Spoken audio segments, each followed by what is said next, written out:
Blood Red Sky, phim về ma cà rồng đối đầu khủng bố hút khán giả. Cốt truyện kịch tính đầy bất ngờ cùng phần hình ảnh đáng sợ là những gì khán giả có thể chờ đợi trong Blood Red Sky. Thể loại, kinh dị, giật gân. Đạo diễn, Peter Thorwarth. Diễn viên, Perry Baumeister, Dominic Purcell, Neil Campbell. Điểm chấm, 7,5/10. Phim kinh dị từ trước đến nay vẫn là thể loại ăn khách trong kho phim Netflix. Hầu hết trong số đó đều là các phim chất lượng trung bình, dễ xem, mau quên. Tuy nhiên, thi thoảng người xem vẫn được chiêu đãi bằng các tác phẩm khá bất ngờ. Đó có thể là một ý tưởng độc đáo do Platform, His House hoặc do cách kể chuyện sáng tạo Gira S. Game.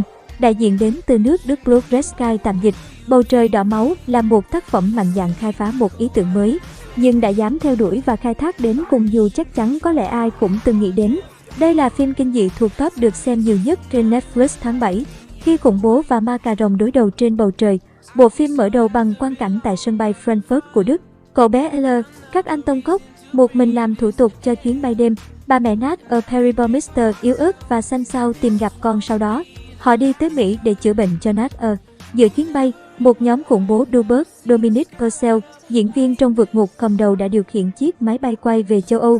Cơ trưởng bị ám sát. Một trong những kẻ bắt cóc, Edmund Alexander Stier, bắn vào ngực Nat ở trước mặt con trai cô.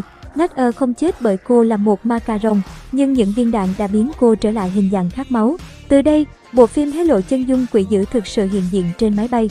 Kể từ Snakes on a Plane 2006 được ra mắt, đã có rất nhiều ý tưởng kịch bản về những sự kiện kỳ lạ xuất hiện trên máy bay.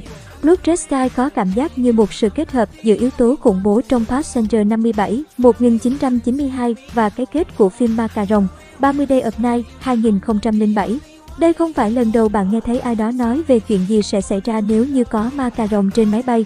Thế nhưng bộ phim Netflix thực sự nghiêm túc với ý nghĩ đó và làm tới nơi tới chốn. Kết hợp giữa thể loại kịch tính và kinh dị, xuyên suốt tác phẩm, sự căng thẳng cực độ luôn được đẩy cao. Ban đầu là cảm giác khó chịu, chật chội trong khoang máy bay giữa một chuyến bay xuyên lục địa. Tiếp đến là nỗi sợ hãi khi những tên khủng bố xuất hiện. Chúng không phải là dân nghiệp dư, điều đó được thể hiện qua kế hoạch tỉ mỉ cài người vào đội bay, vũ khí chuyên dụng, kế hoạch đổ tội cho người Hồi giáo và sự máu lạnh khi bắn chết Nat. Sau đó, khi ma cà rồng bước vào cuộc chơi, cơn hoảng sợ biến thành sự hỗn loạn, tức giận lan từ nhân vật tới người xem. Pha trộn hoàn hảo giữa chất hành động giật gân và kinh dị, Blood Red Sky đưa đến một tác phẩm vừa hồi hộp, đáng sợ lại rất nhân văn trong hành trình bảo vệ con của Nat. Sức mạnh lớn nhất là động lực cho nhân vật chính xuất phát từ tình yêu cao cả dám hy sinh tất cả cho con cái của Nat. Phần nào gợi nhắc nhân vật của Martin Freeman trong Cargo, chống chọi với nạn sát sống để che chở cho đứa con nhỏ. Tạo hình đáng sợ đưa đến thông điệp về tốt xấu. Trong cảnh hồi tưởng của Nat, một ông già ma cà rồng nói với cô rằng cô không thể chiến thắng cái ác trong con người mình. Ma cà rồng trong Blood Red Sky đại diện cho cái ác cổ xưa, như một huyền thoại lạnh lùng ẩn sau những ngôi nhà tuyết phủ trong các cánh rừng nước Đức. Dĩ độc trị độc, cái ác đó được đem so với cái ác vô nhân tính của bọn không tặc, những kẻ vũ trang tận răng sẵn sàng bắn trẻ em, giết người già. Trong đó, nhân vật Edmund Alexander Stier thủ vai để lại nhiều cảm xúc cho người xem. Đó là kiểu sát nhân tâm thần tự Joker, thiếu nhân tính hơn cả ma cà rồng. Các nhân vật khác trong nhóm khủng bố khá thống nhất về tính cách, tạo nên một biệt đội hủy diệt trên chuyến bay định mệnh. Tạo hình đáng sợ trong phim là một phần không thể thiếu thu hút khán giả. So với chất lượng kỹ xảo bom tấn Hollywood, hóa trang ma cà rồng, mắt, răng nanh, đầu trọc, móng vuốt của Blood Red Sky không quá ấn tượng, vừa đủ thuyết phục. Kết hợp với diễn xuất của Perry Baumeister, một ngôi sao thành danh của Đức, và diễn viên nhí các anh tông cốc, ngay cả trong những cảnh máu me nhất, người ta vẫn thấy được ánh sáng le lói của tình mẫu tử.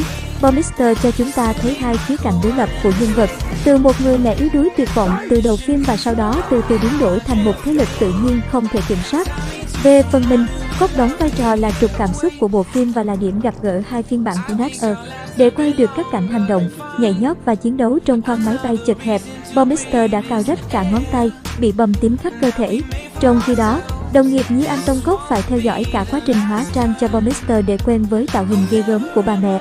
Kết hợp chặt chẽ hai yếu tố hút khách, nêm nếm vừa vặn cảm xúc, Blood Red Sky đã hiện thực hóa một ý tưởng điên rồ theo cách đơn giản nhất. Lần tới, có lẽ bạn muốn kiểm tra kỹ lại chuyến bay của mình trước khi làm thủ tục đấy.